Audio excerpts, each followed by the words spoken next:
We fall asleep. And I mean, how disrespectful is that to the God of the heavens and the creator of the universe? That we're like, God, would you just help us? And right? And before you know it, you're off to sleep. And there's something about being in his presence that's peaceful, but I find that to be kind of hard you wake up the next morning and you feel kind of guilty about it, right? So let's talk about those types of things today. Like you're related to someone in the Bible, definitely, because like you just pray with a fervency and you're using scriptures and you're like, if I was God, I would answer that, right? Anybody ever feel like that a little bit? I know we're getting a little bit honest about prayer here, and we're really dissecting the things that keep us back. But how many ever treat prayer like a competition when you're in a prayer outside?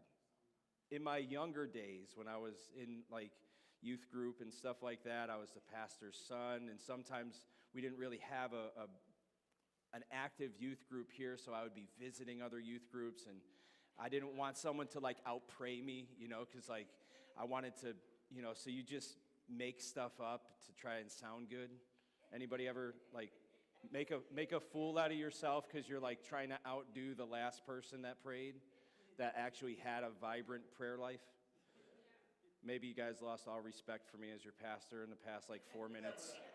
I'm sorry, I hope not.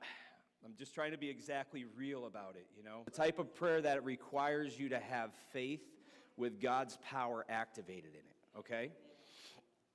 So, as you guys would know, and maybe you've studied this, but maybe you haven't, Myconius had already lost the ability to speak when he was writing the first letter to Martin Luther. And history records that he recovered and lived 6 more years. And he finally died 2 months after Martin Luther died.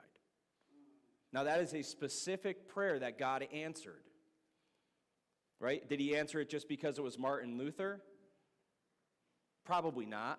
Probably because he gave a spot for God's glory to be shown off, right? He said basically, God, if you don't show up and heal my friend, he's going to die.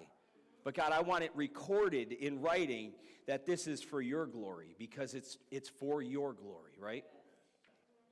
So let's keep going. In verse 16, he writes, I pray that out of his glorious riches he may strengthen you with power through his Spirit in your inner being,